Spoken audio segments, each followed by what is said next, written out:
I'm going to teach you how to play guitar in 30 seconds, and you can play any song in the world using this chord. The first step is to get rid of all this nonsense. We're just going to focus here on these three. 1, 2, 3 bars.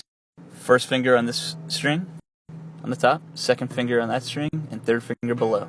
You could take the pinky off if you want. It's the same thing. It's just more force. This position is going to go anywhere on the guitar. There's a vacant space here, and you have your fingers on these. So you can play this over here, play it over here, you can play it over here, you can play it anywhere.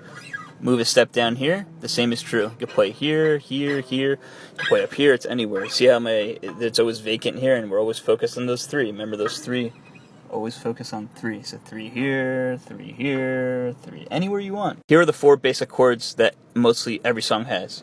Your G chord, C, D, and E. You see how there's like nothing here, so you can even just like go like that, and just like these two with this open like that, and that's the E. So here's your G chord, your C right below, your D, and your E.